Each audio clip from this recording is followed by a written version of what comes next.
It is a very pleasure talking at this forum. I know I'm from Ohio State University. This event was scheduled to be held in the OSU campus. Sorry that That's we are right. not able to meet with the people in person this year, but we'll try to do that next year. So in this talk, as the title indicates, how to design a deep learning aware MPI library. So today in the morning, Rasika gave a little bit of overview of the deep learning, what is happening with Amazon EWS. So here I'll be trying to focus on how this convergence between HPC and AI is taking place and how people can use existing MPI libraries. Because MPI libraries has been there for many years and people can actually use those libraries to do the deep learning. You don't need any other additional libraries.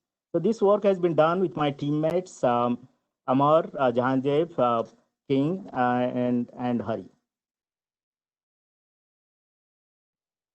So let me just 1 minute.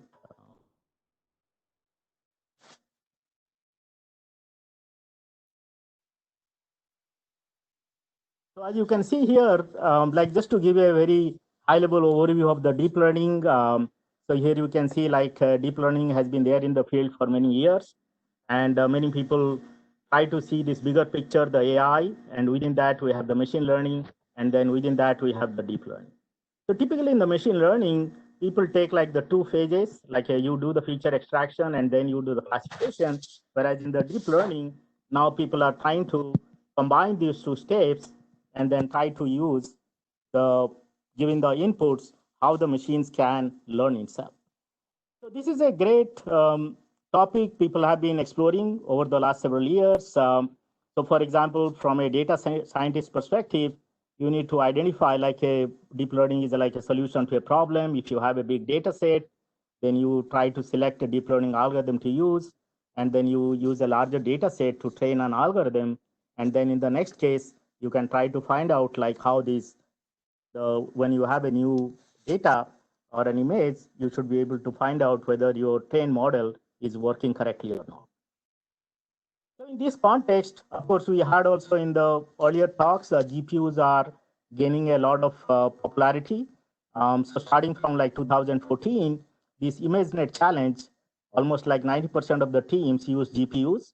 And then at that time, like the ResNets started. But over the years, GPUs are not only catching up. Here I am trying to show like on the top 500 systems, how in the November 19th ranking, we'll in the next 2-3 weeks, we'll have a newer ranking. So in this case, we have 135 out of 500 top HPC systems use NVIDIA GPUs. And of course, there are dedicated systems, DGX1 and DGX2. But at the same time, CPUs are also catching up. So I'll actually try to show you some very good numbers. You can get good deep learning things get done on the CPU. And especially here, if you take a look at like the TAC Frontera system, which is number 5th in the world, uh, you can actually, I'll show you some results scaling up to 2000s of these nodes. And similarly, the next generation systems are coming up like AMD EPYC, also AMD GPUs, and these will be used in the DOE's exascale systems. And at the same time, also domain-specific accelerators for DNNs are also emerging. So in the next few years, you will see a lot of different kinds of hardware solutions coming out. So then the question is, how do we design the software stacks to carry out the distributed deployment? So what I'll be trying to focus in today's talk to exploit HPC for deep learning. So given any kind of a hardware, high performance interconnect, storage systems, how we can scale out. Many times people have done scale up. That means within a node, if I have some amount of GPUs or some amount of CPUs, we can take those resources and try to scale up. But the question is, data always has a limit. Like I can only put 8 GPUs or 16 GPUs or so many number of cores I can put. But then if I want to handle very large data sets for learning, I need to scale out. And this is the focus of this talk. So in this context, let me try to give a little bit of background. At least I'll start with TensorFlow, how it started over the years. So if you take a look at the distributed TensorFlow, in order to scale out, we need to do communication across the nodes. So in the beginning, it was the the system which was proposed, or the communication stack which was proposed, is the gRPC, that is Google RPC. RPC is for the remote procedure call. And then you can actually also have accelerated gRPC with RDMA. So that was the kind of a starting point. Over the years, people also went into this gRPC plus X, so that the gRPC can be used for bootstrap and rendezvous operations, but the actual communications can take place with X. That is like either it can be MPI, it could be verbs, it can also be GPU direct RDMA. But then over the last several years, people found out some limitations here in scaling. And in this context, this no gRPC solution was introduced. And Baidu one was the first one to start with some MPI-based primitives. And now what has happened, this newer stack, some of you would have heard of this Horobird stack from Uber, has been catching up. And then under Horobird, you can actually link it with any existing MPI libraries, or it can also use the Nickel library from NVIDIA, which Rasika mentioned in the first talk. So in the focus of my talk will be mostly focusing on this MPI, because as many of you know, MPI libraries have been running on all the HPC systems for over last 20, 30 years, and they have been very much tuned, and they are scaling to almost 4,000, 8,000 nodes, millions cores. So can those kind of MPI libraries directly be used also for deep learning in addition to HPC? So in this context, let me introduce the MHAPIS2 project. Divya introduced that in the introduction. So this is a project which my team members and I have been working for almost 19 years. This project started almost the day one of InfiniBand.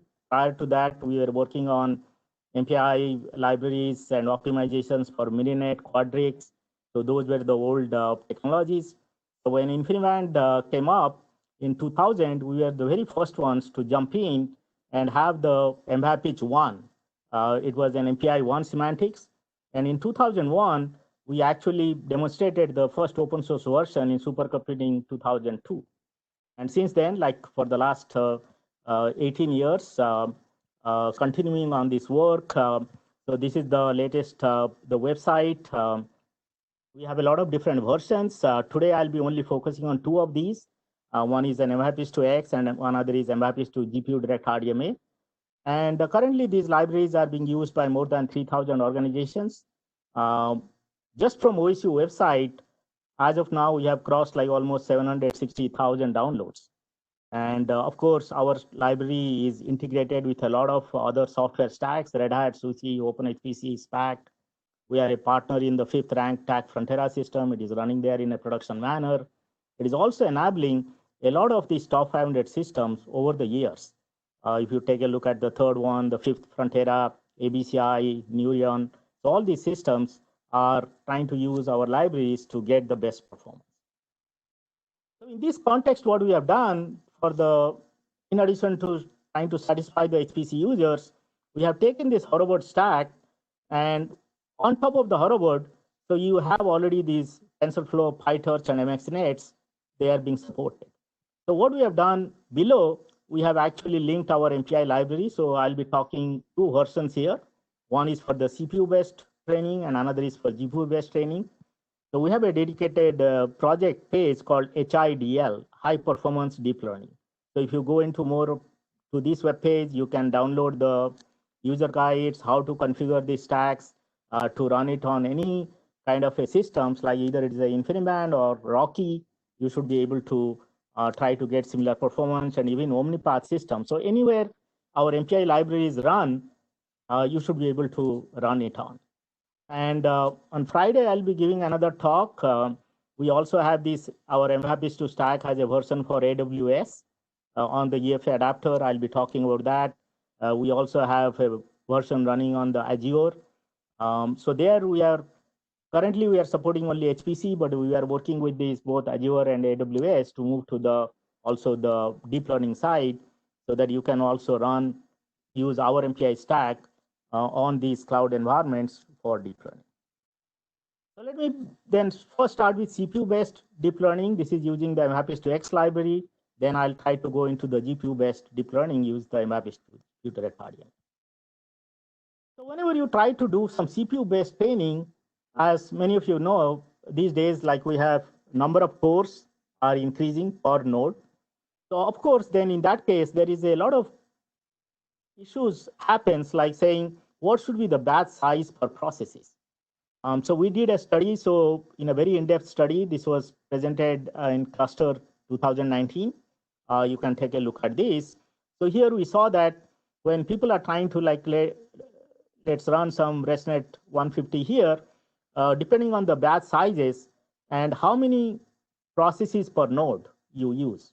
Many times the default people always say, okay, I have 56 cores, I'll just run only one process and all 64 threads. So that may not be good. So here we try to do a lot of in-depth analysis. So here if you see the batch sizes like 16, 32, and 64, we found out that for batch size of 64, 4 ppn is better, whereas for the batch size of 32, 8 ppn is slightly better. So always the objective should be try to start with a one node and try to see how effectively you can do adjustments here. So here again, it says a single process versus multi-process study on the ResNet 152. So always the multi-process is better for all effective batch sizes. So here we are able to, in fact, using multi-process model compared to the single process, just within one node, we are able to give, in fact, up to 1.35x better performance. So that is not only for just one particular model. So here we try to, again, do this not only for ResNet, like a 50, 101, 152 inception models. So as you can see, if you just use a single process model, the images per second is low. So that means performance is not good. But if you use some MPI tuned, as I showed some of the numbers earlier, you can actually get very good performance compared to the single process case. So I think that should be the very first goal if you are trying to utilize CPU-based training. So you make sure that you do the tuning first with respect to the batch sizes and how many processes you will be running. And then with that, we were able to scale these. So these are taken from the TAG Frontera. This is, as I indicated earlier, it is the number 5th system in the world. So we scaled the TensorFlow. Here you will see up to 2048 nodes. So each node has 56 cores. So if you do a quick math, it is almost like a 110,000 plus cores we are trying to run. And very interestingly, not only you get like a 260,000 images per second, if you use like 2,000 nodes, the ResNet 50 can be trained in just 7 minutes. You can just take a few sips of coffee, and then you will see that your training is already done.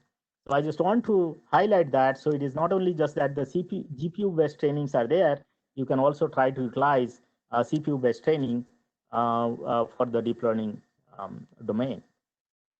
And we also try to study on the same, like the MRAP/X on the TAG Frontera, not only just TensorFlow, but we also try to run PyTorch, MXNet, Keras. Just try to see, this is a snapshot. As you know, these frameworks are continuously changing. So here we are able to see that the TensorFlow was delivering almost 2.13x better than the PyTorch, and it was around 1.7x better than the MXNet. Again, since these frameworks are continuously changing, you need to do those evaluations at any given point of time, take the different versions and see which of the framework gives you the best performance. Now, we also heard earlier in Rasika's talk and some QA, a lot of these distributed deep learning applications are very much sensitive to the performance collectives. And in that context, all-reduce is one of the important one, but gradually a lot of other kind of collectives are also being used, like the BCAS, reduce, the newer DLRM from Facebook is trying to use all-to-all. And in fact, all these collectives, as many of you know, MPI libraries have been optimizing these for almost last 13 years on all different platforms. So if you use an MPI library, all these solutions just come to free for you. You don't have to do anything more. So here I'm just trying to show one of the study we did. This was a paper which was presented in IPDPS 2018. Here we used a effective shared address space reduction based collectives. There is a module called XPMEM, which actually allows you to have very fast communication within the node. As the number of cores are increasing, this is a kernel-based support. It tries to optimize all reduce, and that again here you can see it has a very good impact on even over the applications. We are able to compare to Intel MPI, the basic MVAPIS 2. This MVAPIS 2 XPMM is trying to give us performance benefits of 9% to 20%. So these kind of modules are already available in the MVAPIS 2 X release for some time. So then over the years now, we are also trying to explore different kinds of parallelism. As most of you know, like data parallelism is being used, but then the question is newer kinds of model parallelisms are coming. And in this case, we explored CPU-based hybrid parallelism. So this is trying to show how you can use we call it high par. So here, as you can scale to number of nodes, you can actually have different flexibility to how many partitions you need to create and over how many nodes. So here you can see this blue line up to 128 nodes, we are able to get very good performance using this kind of the hybrid parallelism. This was based on ResNet 1000.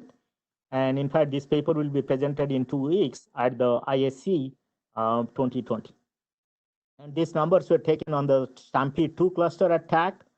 So this has like a Skylake and Skylake nodes. And we were able to get on 120 of these nodes, we are able to get a speed of 110x. And then we continued this hyperflow to more number of nodes. Here it is trying to show like a 512 nodes on the TAC Frontera. And here we are able to get the total cores are like 24,000 cores, and ResNet 1000, we are able to get like a 253x speed up on 256 nodes and 481x speed up on 512 nodes, and very good efficiency. Almost we are like 98%, 93%. So once again, I'd like to stress that if you have access to CPU clusters, you should be able to carry out this kind of deep learning using the CPU resources. So now let me move to the GPU-based deep learning. And some of you might be familiar. We have been working heavily on this GPU direct RDMA for many years. So here it shows like we have a specialized and optimized version called MVAPIS 2 GPU direct RDMA. And as it can show, like this, take a look at this number. In 1.85 microsecond, we can actually send data from one GPU on one node to another GPU on another node. And this is very high performance. I'm very proud of my team who has done this design. We introduced this concept in 2010. And then since then, a lot of MPI stacks are actually trying to utilize the similar concept. So using these, the GPU direct RDMA, let me try to show some numbers, performance numbers with all reduce, because all reduce is very critical, as we know. So if we can optimize the all reduce, then it directly gets translated into higher level performance. So in this one, we are trying to compare. So this is like our latest release. In fact, we made a release just Friday last week. This is the MVAPIS 2 GDR234. And here we are comparing with the Nickel 2.6. That is from NVIDIA, which is the latest version from NVIDIA. And this is the message. These are the small and medium messages, and these are very large messages. So here you can see we are able to deliver all reduced level latency almost 4.7x better for short messages. And even for the a 1 meg, 2 meg messages, we are able to deliver almost 2.5x better performance. And then this is also the similar kind of things. We are trying to see, this is on the ABCI system. So this is the system in Japan dedicated for AI-oriented operations. And again, here you can see similar kind of performance benefits we can give for small messages. We give almost 8x better performance, and then up to very large messages, even 128 meg and 256 meg, we are able to deliver 1.6x better. So then this is on another platform, which is the Summit. As you know, this is the #1 system at the Oak Ridge National Lab. This has not only has the Voltage GPUs, 6 GPUs per node, it also has the open power platform. So here we are able to scale up to 1536 GPUs. So this is we are able to get a 1.6x better performance here. For very large messages, we are also able to deliver higher throughput. And the bandwidth, if you see the scaling, our numbers here, this is this line. We are able to perform far better than other MPI stacks and also the nickel. And for some of these libraries, these things were even not running on very large number of GPUs. So we are able to deliver performance in a much more scalable manner. And this is a number on the DGX2. As I introduced earlier, like NVIDIA has this, the dedicated system, which is DGX2. So here we are trying to do ResNet 50 training using 6 TensorFlow benchmarks. Again, this is the very latest version. Here we are comparing with the earlier Nickel 2.5, but here we are not only able to give you like a 9% benefits in terms of the images per second, but if you take a look at the scaling efficiency, we are able to do very good scaling efficiency compared to the Nickel library. And then using the same framework, here this is the we try to scale on the Summit using 1536 Volta GPUs. The earlier numbers were all reduced, but here actually we're trying to carry out the distributed training with TensorFlow and MHAPPY2 GDR. So this one here, we use the ImageNet 1K. It has 1.2 million images. And in these runs, you see, we are able to scale starting from 1 GPUs to 1,500 GPUs. This was done using a little bit earlier version of our stack. We have not been able to run this one recently to getting access to the system. So if you do these numbers indicate like time per epoch, it's just only 3.6 seconds. And using that, we can actually train ImageNet 1K in 1.2 million images in just less than 5.5 minutes. Okay? Earlier I showed like on the CPU, it was like a 7 minutes kind of things. Another example, but here it is a ImageNet 1K. We are using GPU, we are using the high performance InfiniBand and able to do very impressive deep learning within a minute's kind of time frame. So those are mostly the TensorFlow numbers. Recently, we are also looking at other deep learning frameworks. So this is a very fresh number. We are trying to run PyTorch. So again, the PyTorch together with Horobot, the diagram which I showed earlier. And this is again running on the Summit, which is the #1 system. And we are comparing the very latest release, what we have done, and compared to the latest Nickel 2.6. So as you can see, as we are scaling with a number of GPUs, the MPI-driven solution, like especially with MHAPPY2 GDR, is trying to provide higher and higher performance improvement. And the latest numbers we got was with 768 nodes. And here we are able to get almost 1.5x higher performance than somebody using the Nickel library. So that is kind of the traditional GPUs with the Voltas. Recently there have been also like a Frontera, that is the #5 system in the world. If you see, it has some nodes with RTX GPUs. So these are kind of the different varieties which have been brought up from the desktop GPUs.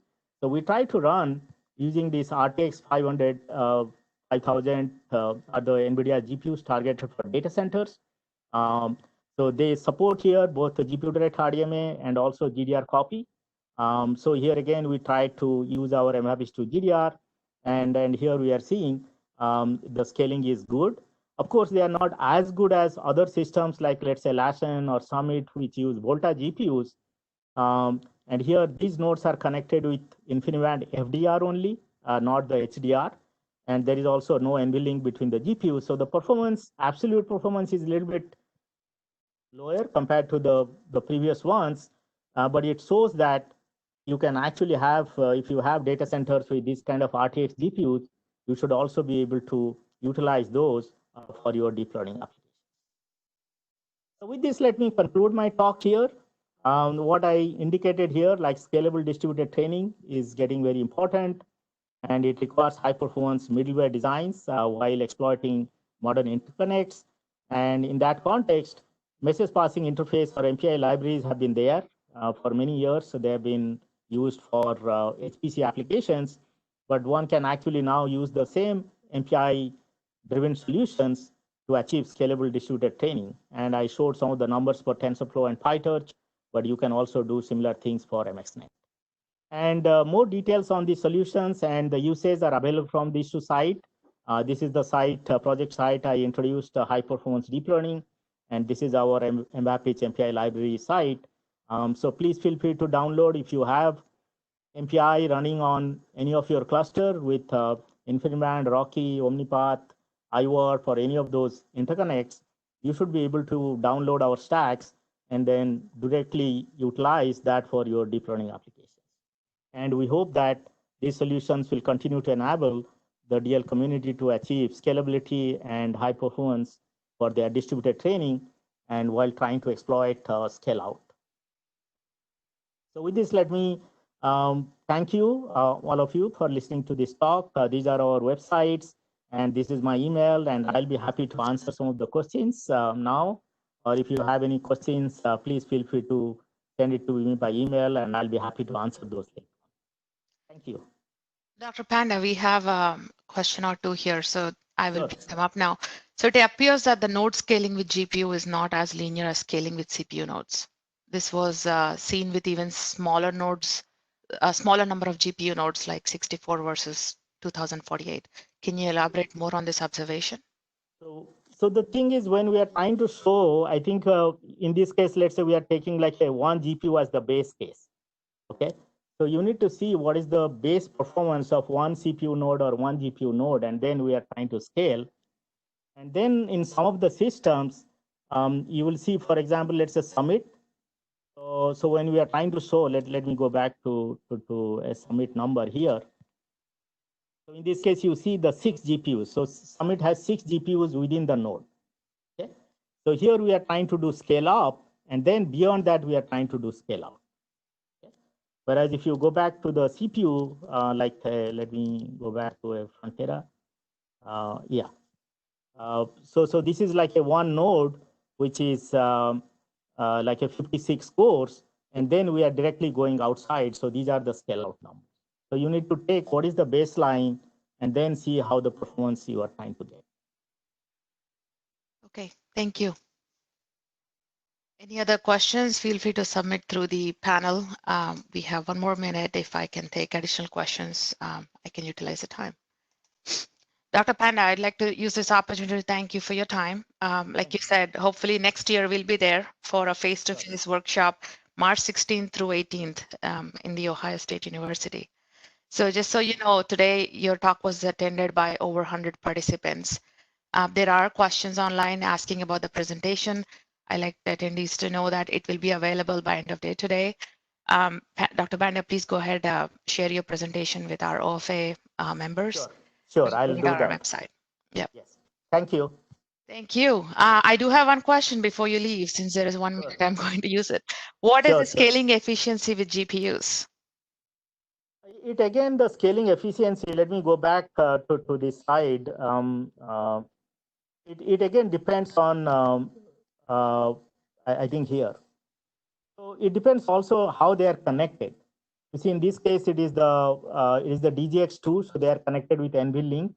So that actually will determine how you are connecting to the GPUs within a node and how it is outside. And of course, the best kind of efficiency you will try to get it on the Summit kind of system, Summit or Lassen, where you have NVLink within the node and InfiniBand outside. So these are the two most high performance interconnects these days, and that will help you get the best efficiency and best performance. Okay, thank you. Yep. Thanks, Those are all the questions. Thank you.